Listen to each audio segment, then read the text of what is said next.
control, right? So you have no choice but to stay positive. We have a young team. It's the 5th youngest team in college hockey, I think somebody told me last week, which I didn't even know. I knew we were young, but not that young. You have no choice but to just stay positive and we reset.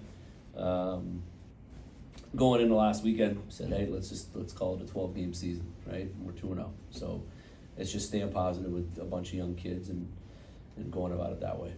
Having had the on-ice struggles you had prior to last weekend, how much did it change the mood this week? Do you feel different when you're coming off 2 wins? Oh yeah, it's huge, you know? I mean, it was just one of those, it was a 4-game losing streak that felt like 14, you know? And you go back to Mankato, you play them pretty much even the first night, they find a way to win, it is what it is, you lose on an empty net.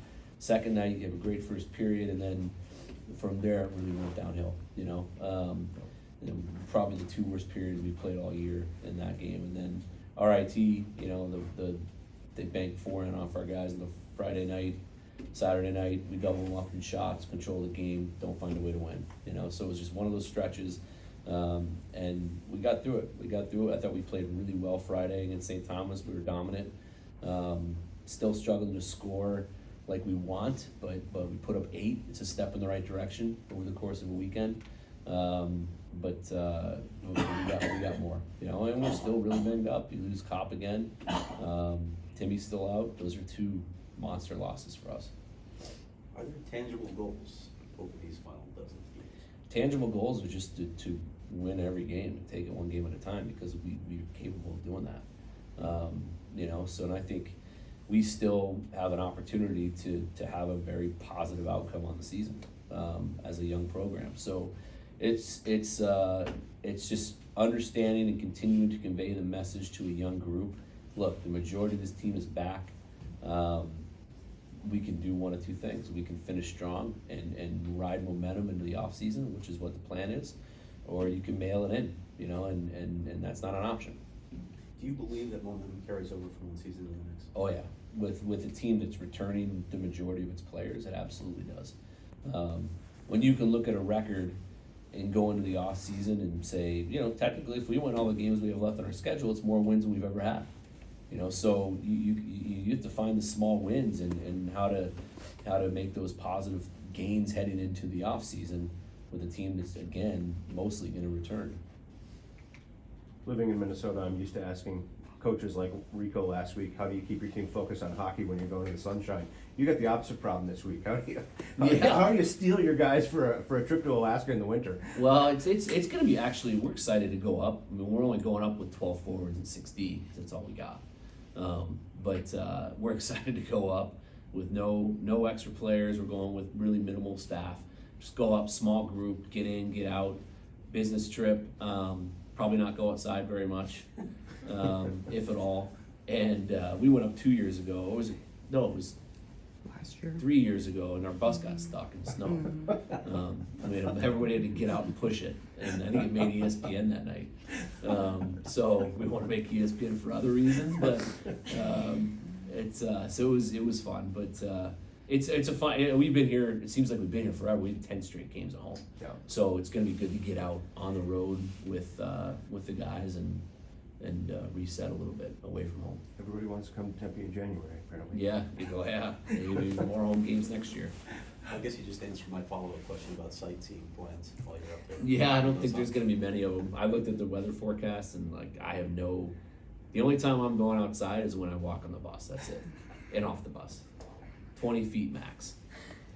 One of the guys we talked about that's had some injury struggles this year, but Jack Jensen's back in the lineup. Just what does he bring to your team, and what kind of struggle was it when you didn't have him? We missed him so much. He's like a heart and soul, sandpaper guy with size and speed and ability to finish. He's a glue guy that we just haven't had.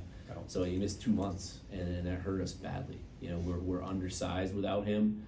So when he comes back and he's engaged and he's playing the way he can, he's big, he's heavy, he plays fast, he plays with pace. He's tough to play against. He's always above pucks. He's a good player. He's a really good player. Now he's 6 games in and he's starting to feel it again. Mm-hmm. I mean, even his first 4 back. He missed 2 months with really no practice.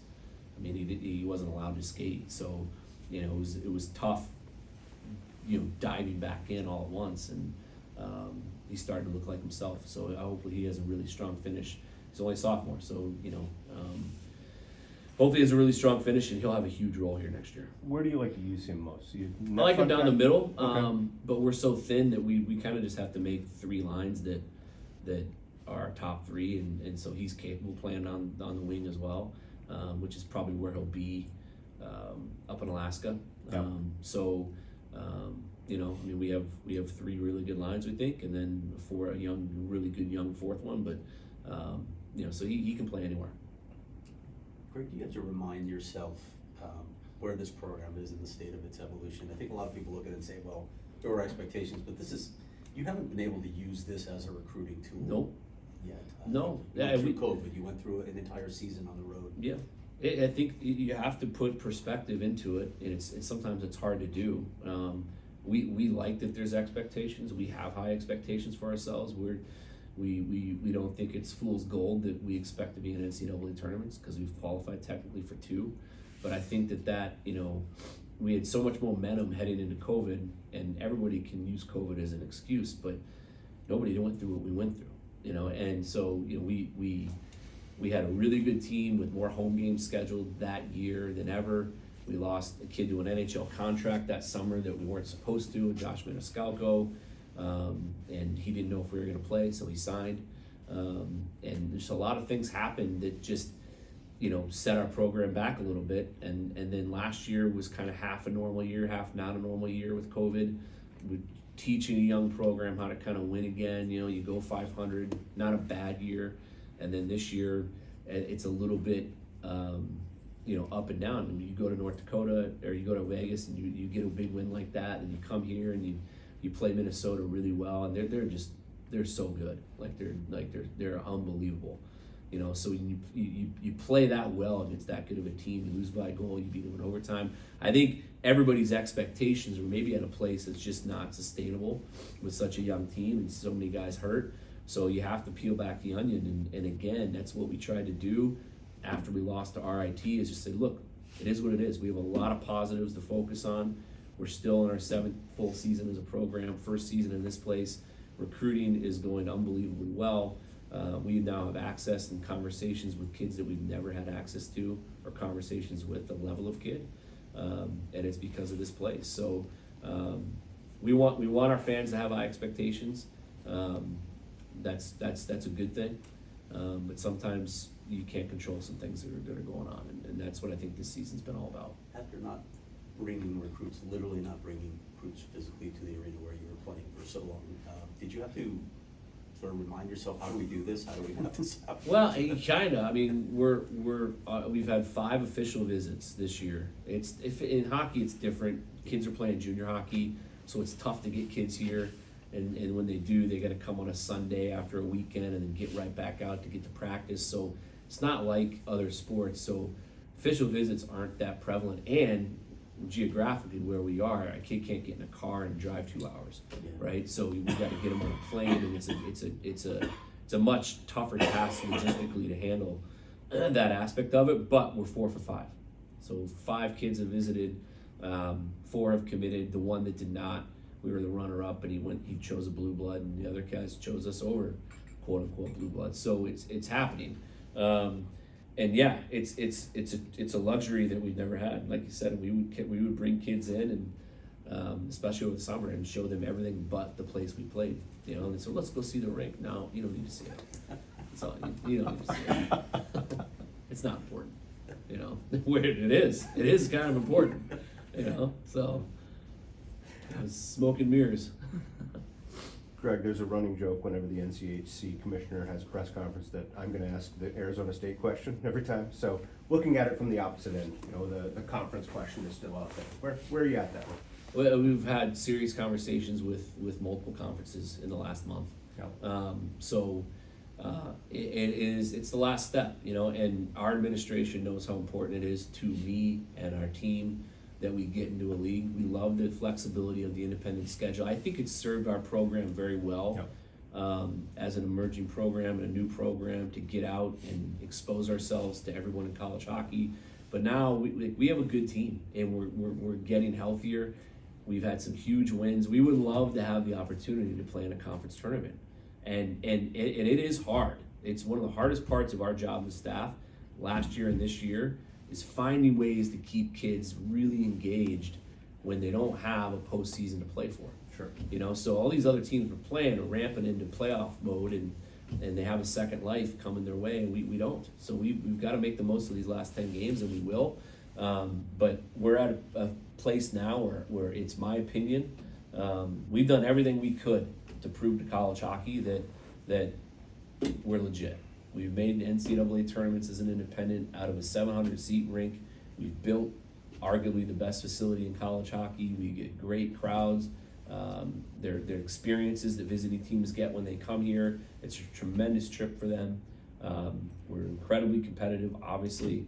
We've done all the right things, right? So we've proven to college hockey that we're doing the right things and we're going to continue to. So hopefully college hockey reciprocates and takes care of us. That's a slight shift from the last time I asked you that question. Is there no longer, is remaining independent no longer in consideration for you? I don't think so. I don't think so, and I think that it's there's so many positives to it, Craig.